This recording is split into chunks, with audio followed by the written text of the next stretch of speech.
जय माँ काली। आज हम बात करेंगे माता मदानन और माता पाथरीवाली के विषय में कि क्या सच में माता मदानन और माता पाथरीवाली किसी का बुरा करती हैं और क्या इनकी पूजा करना सही है या गलत। और एंड में मैं आपको ये बताऊंगी कि कैसे लोग इनकी शक्तियों से गलत कार्य करवाते हैं। तो वीडियो को पूरा देखें और हमारे चैनल को सब्सक्राइब करके नोटिफिकेशन बेल को प्रेस करें और ऑल पर क्लिक करें ताकि हमारे हर आने वाली वीडियो की नोटिफिकेशन सबसे पहले आप तक पहुँचे। तो आज मैं आपसे निवेदन करती हूँ कि इस वीडियो को ज़्यादा से ज़्यादा लोगों तक पहुँचाएं ताकि वो भी इस सत्य के बारे में जानें। और प्लीज़ वीडियो को पूरा देखें क्योंकि इस वीडियो को पूरा देखना बहुत ज़रूरी है, क्योंकि वीडियो के एंड में मैंने ऐसी बातें बताई हैं जिनको कोई नहीं बताता, और अगर आप उन्हें जान लेते हैं तो शायद आपका नज़रिया बदल जाए। वीडियो थोड़ी लॉन्ग हो सकती है पर इन्फॉर्मेटिव है। तो माता मदानन और माता पाथरीवाली, ये दोनों देवियों की पूजा कई घर में कुल देवी के रूप में की जाती है और बहुत से लोग इन देवियों की पूजा का विरोध करते हैं, ये कहकर कि ये देवियाँ किसी का बुरा भी कर देती हैं। समाज में ये गलत धारणा बन गई है कि इन देवियों की पूजा करने से आप पर और आपके परिवार पर समस्या आ सकती है, लेकिन ऐसे लोग ये नहीं समझ पाते कि इन देवियों का असली उद्देश्य क्या है और इनकी शक्तियों का कैसे प्रभाव होता है। ग्रामीण देवी देवता की पूजा को लेकर अक्सर इस प्रकार के भ्रम फैलाए जाते हैं, लेकिन असली सच्चाई ये है कि ये देवियां अपने भक्तों का कभी भी नुकसान नहीं पहुंचाती, बल्कि इनका उद्देश्य अपने भक्तों की रक्षा करना, उनके दुखों का निवारण करना और उन्हें सुख और शांति देना होता है। इसके साथ साथ ये दोनों देवियां पुत्र रत्न देने में भी बहुत तीव्र है, यानी कि इनकी पूजा करने से बहुत जल्दी पुत्र की प्राप्ति होती है। इसके साथ ही माता मदानन और माता पाथरीवाली की पूजा को लेकर समाज में जो गलत धारणाएं हैं उन्हें समझना और ऐसी धारणाओं को दूर करना बहुत ज़रूरी है। जो लोग ये मानते हैं कि ये देवियाँ किसी का बुरा करती है तो ऐसा कहना बिल्कुल गलत है। इन देवियों की पूजा से किसी भी व्यक्ति को कभी कोई नुकसान नहीं होता। ये देवियाँ कभी भी अपने भक्तों का बुरा नहीं कर सकती, क्योंकि जब भी किसी शक्ति के नाम के आगे माँ या देवी शब्द लगा दिया जाता है तो इसका मतलब सिर्फ ये नहीं होता कि वो शक्तिशाली रूप है, बल्कि इसका मतलब ये है कि उस शक्ति में माँ वाला प्रेम, करुणा और ममता भी समाहित है। इसीलिए माँ का रूप हमेशा अपने बच्चों के दुखों को समेटकर उन्हें सुख देने वाला होता है। तो इस प्रकार जब हम माता मदानन, माता पाथरीवाली या अन्य किसी भी देवी को माँ के रूप में पूजते हैं तो हम उनकी ममता और करुणा को अपने जीवन का हिस्सा बनाते हैं, और माँ भी एक पालनहार की तरह हमारे जीवन को सुखद और समृद्ध बनाती हैं। तो इन देवियों की शक्तियाँ तब तक व्यक्ति को नुकसान नहीं पहुँचाती जब तक वो व्यक्ति इन्हें श्रद्धा भाव, सही राह पर रहकर लोक भलाई के कार्यों के लिए इनकी पूजा करता है। अगर कोई व्यक्ति इनकी शक्तियों से गलत कार्य लेता है तो ये उनको सजा भी ज़रूर देती है। इसके साथ ही माता मदानन को चौराहे वाली माता, चौगानन माता, मसानी माता के नाम से भी अलग अलग जगह पे उनकी पूजा की जाती है और इनका वास चौक, चौराहे, चौगान मैदान में होता है। जितने भी भक्त या साधक हैं वो किसी न किसी रूप में ज़रूर माता मदानन की पूजा करते हैं और उन्हें भोग देते हैं, क्योंकि माता मदानन ही ऐसी देवी है जो बड़ी से बड़ी शक्तियाँ, चाहे भूत प्रेत जिन मशान ही क्यों ना हो, और उसके साथ ही कोई देवीय ही शक्ति क्यों ना हो, उनको भी रोकने में समर्थ है। यानी जब भी कोई भक्त या साधक किसी देवी या देवता की कृपा प्राप्त करना चाहता है या उनकी कोई सिद्धि चाहता है तो वो भी माता मदानन को ज़रूर भोग देता है, क्योंकि जब भी कोई शक्ति किसी भक्त या साधक के पास आती है तो वो मैदान, चौराहे से होकर ही भक्त के पास पहुंचती है, और अगर ऐसे में माँ को भोग ना दिया जाए तो माँ उन शक्तियों को वहीं रोक लेती है और सभी शक्तियों को माँ की आज्ञा का पालन करना भी पड़ता है। इसके साथ ही माता मदानन और माता पाथरीवाली ऐसी देवी है जो भूत प्रेत, दुष्ट शक्तियों को पल भर में अपने काबू में कर लेती हैं।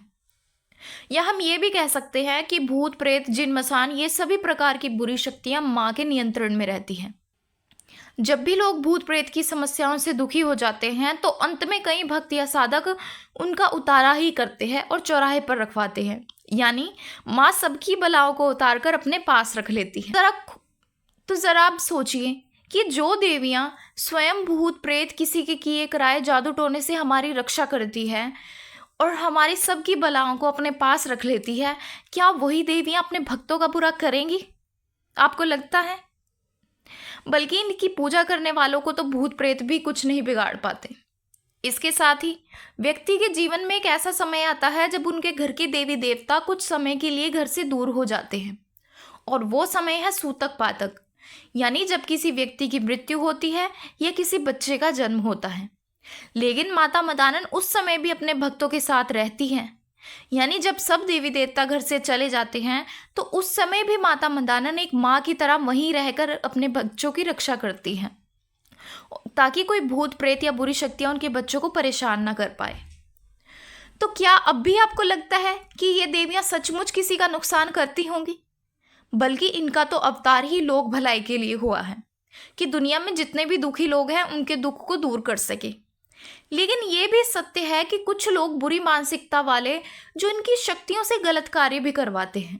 लेकिन यहाँ आपको ये समझना होगा कि ये गलत कार्य देवियां नहीं करती, क्योंकि ये देवियां अपने सिद्धपीठ स्थान पर अपने रत्न जड़ित सिंहासन पर विराजमान रहती हैं और केवल अपना हुक्म चलाती हैं।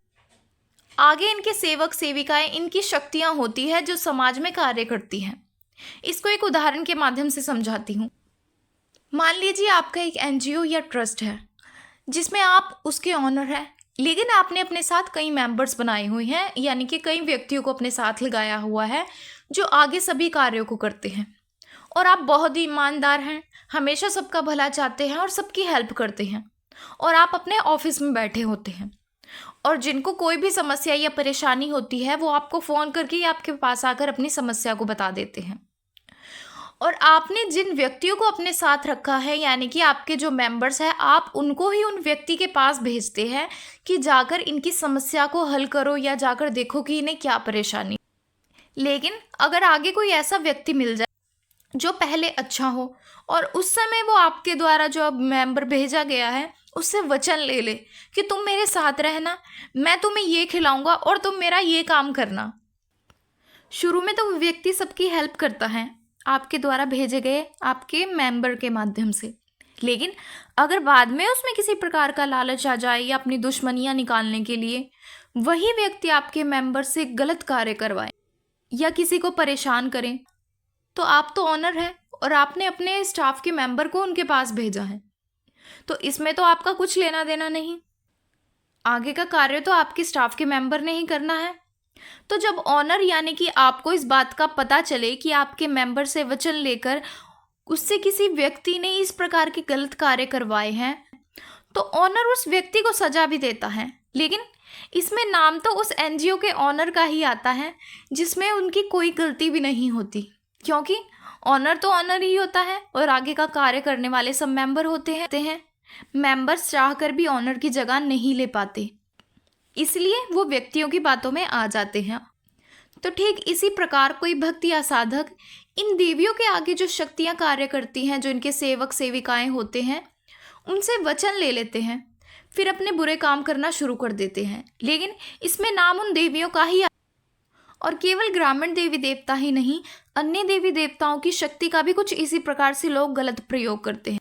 जैसे माँ काली जो स्वयं ममता की देवी हैं, जिन्होंने पूरी सृष्टि को दानवों से बचाया, और बुरे लोग उन्हीं की शक्तियों को तामसिक भोग देकर दूसरों का बुरा करवाते हैं। लेकिन नाम उसमें माँ काली का ही आता है कि माँ काली ने बुरा किया।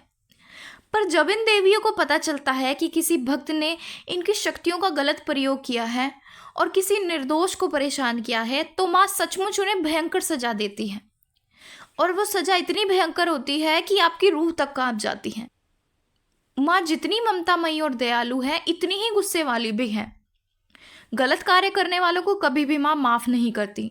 उनकी हालत इस प्रकार कर देती है कि व्यक्ति अपनी मौत मांगने के लिए तड़फता है। तो लोग बोलते हैं कि माँ बुरा करती है, इनकी पूजा नहीं करनी चाहिए। वो लोग ये क्यों नहीं बताते कि ये देवियाँ स्वयं किसी का बुरा नहीं करती, और जो इनकी शक्तियों का गलत प्रयोग करता है उनको माँ जीने लायक तक नहीं छोड़ती। माँ कभी भी गलत व्यक्ति का साथ नहीं देती, उनके द्वारा किए गए गलत कार्यों की सजा उन्हें ज़रूर देती है।